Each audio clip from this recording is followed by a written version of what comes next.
3 disturbing true night shift horror stories.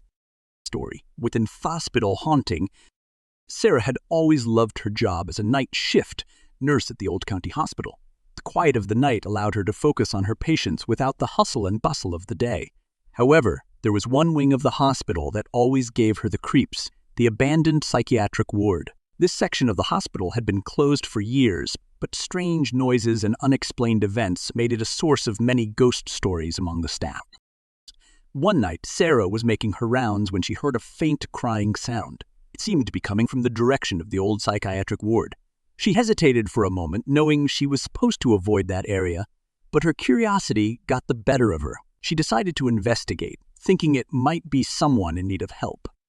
As she approached the ward, the crying grew louder and more distinct. Sarah's heart pounded as she pushed open the creaky double doors. The hallways were dark and cold, with a musty smell lingering in the air. She called out, "Is anyone there?" But only the echo of her voice responded. She followed the sound of the crying to a room at the end of the corridor. The door was slightly ajar, and Sarah could see a figure huddled in the corner. It looked like a woman in a hospital gown, her face hidden in her hands. Sarah's nursing instincts kicked in, and she cautiously approached the woman, asking if she needed help. As she reached out to touch the woman's shoulder, the figure suddenly vanished into thin air. Sarah stumbled back, her heart racing. She quickly left the room and hurried back to the main part of the hospital, trying to shake off the encounter. She told herself it must have been her imagination, a trick of the light and the eerie atmosphere. However, the following nights were filled with more strange occurrences. Lights flickered on and off, equipment malfunctioned without explanation, and shadowy figures seemed to dart in and out of the corner of her vision. Sarah started to hear whispers in the hallways, though she could never understand the words. One particularly unsettling night, Sarah was checking on a patient when she felt a cold breeze pass through the room. The patient, an elderly man who had been in a coma for weeks, suddenly sat up and grabbed her arm, his eyes wide with fear. "They're here," he whispered before collapsing back onto the bed. Shaken, Sarah decided to do some research on the history of the psychiatric ward. She discovered that the hospital had housed several mentally ill patients who were subjected to inhumane treatments and isolation. Many had died under mysterious circumstances, and their restless spirits were said to haunt the abandoned wing. Sarah confided in her colleagues, and to her surprise, many of them had experienced similar eerie encounters. They shared stories of patients seeing ghostly figures, objects moving on their own, and feelings of being watched. Together, they decided to petition the hospital administration to have the ward blessed and properly sealed off. A few weeks later, a priest was brought in to perform a cleansing ritual.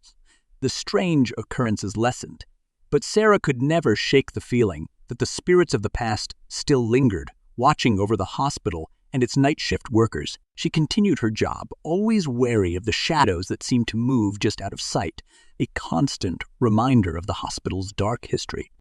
Story 2. The Warehouse Spectre. Jake worked the night shift at a large, old warehouse on the outskirts of town. His job was straightforward. He was responsible for inventory and ensuring that all deliveries were properly logged and stored. The warehouse, with its towering shelves and labyrinthine aisles, was a daunting place at night, especially when he was alone. One particularly quiet night, Jake was doing his usual rounds when he noticed something odd. A section of the warehouse that was usually untouched had several boxes toppled over. Confused, he walked over to inspect the mess, wondering if an animal had somehow gotten in. As he started picking up the boxes, he felt a sudden chill in the air despite it being a warm night. He shrugged it off and continued his work. As he walked back towards his station, he heard a faint, eerie humming sound. It was almost melodic but haunting. Jake stopped and listened, trying to pinpoint the source. The sound seemed to come from deeper within the warehouse, in a section that hadn't been used in years. His curiosity piqued. Jake decided to investigate. He followed the humming, which grew louder and more distinct. The air grew colder the closer he got. Finally, he reached an old storage room that was filled with dust-covered crates and cobwebs. The humming stopped abruptly as he opened the door, and the silence was deafening. Suddenly, he felt a presence behind him. Turning quickly, he saw a shadowy figure standing at the entrance of the room. It was a tall, dark silhouette that seemed to be watching him intently. Jake's heart raced as he tried to make sense of what he was seeing. The figure didn't move, but the air around it seemed to pulse with an unnatural energy. Jake backed away slowly, but the figure remained motionless. He decided it was best to leave the warehouse for the night and report the incident to his supervisor in the morning. As he walked back to his car, the humming resumed, this time louder and more. Jake quickened his pace, not daring to look back. The next day, Jake told his supervisor about the incident. To his surprise, the supervisor didn't seem shocked. He revealed that the warehouse had a dark history. Years ago, a worker had tragically died in an accident in the very section Jake had been investigating. Since then, there had been numerous reports of strange occurrences, but management had always dismissed them as superstitions. Determined to find out more, Jake spoke to some of the older employees. They recounted tales of ghostly apparitions, cold spots, and the eerie humming that many had heard but few had dared to follow. One of the workers, an elderly man named Bill, claimed to have seen the specter up close. He described it as a restless spirit trapped in the warehouse, forever reliving the moment of its tragic death. Despite the stories, Jake continued to work the night shift, but he was always on edge. The humming seemed to follow him, and he often felt the cold presence of the specter watching him from the shadows. He started to believe that the spirit was trying to communicate, seeking some form of resolution or release. One night, Jake decided to confront the specter. He returned to the old storage room and spoke aloud, expressing sympathy for the worker's tragic fate and promising to do whatever he could to help. The air grew colder and the shadowy figure appeared once more. This time, it seemed less menacing, almost sorrowful. Jake later discovered that the worker's family had never been informed of the exact circumstances of the accident. He managed to track them down and share the truth, hoping it would bring some peace to both the family and the restless spirit. After that, the strange occurrences in the warehouse lessened, but Jake always felt a lingering presence, a reminder of the specter that haunted the night shift. February 3's, the factory's dark secret. Linda had been working the night shift at an old textile factory for years. The factory was a massive, sprawling complex with countless rooms and corridors. It was easy to get lost, and the dim lighting made it even more unnerving. Despite the eerie atmosphere, Linda had always felt comfortable until one night when everything changed. It was a particularly stormy night, and the power had gone out several times. Linda was alone in the weaving room, working on her tasks by the light of her flashlight. The sound of rain pounding on the roof and thunder rumbling in the distance added to the sense of isolation.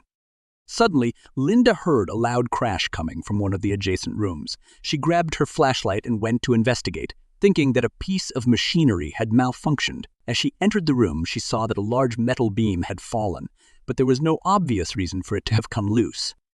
As she examined the beam, she felt a sudden drop in temperature.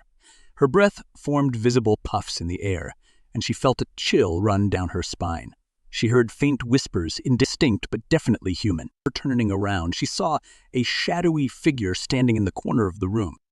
The figure was tall and seemed to be wearing old-fashioned work clothes. Linda's flashlight flickered, and she could see the ghostly outline of a man with a somber expression. She was frozen with fear, unable to move or speak. The figure slowly raised an arm, pointing towards a door at the far end of the room. Gathering her courage, Linda followed the direction of the pointing hand. She opened the door to find a small, hidden office. Inside, there were old files and documents scattered across a desk. As she flipped through the papers, she discovered records detailing a series of accidents and unexplained deaths that had occurred in the factory decades ago. One file stood out. It was about a worker named Samuel who had died in a tragic accident involving the very machine Linda had been working on. The circumstances of his death were suspicious, and there were hints that the factory management had covered up the true cause. Linda realized that the ghostly figure was Samuel, still seeking justice for his untimely death. She decided to dig deeper into the factory's history, uncovering evidence that pointed to negligence and unsafe working conditions that had led to multiple fatalities. She took her findings to the authorities, who launched an investigation. The factory management was held accountable, and new safety measures were implemented to prevent further accidents.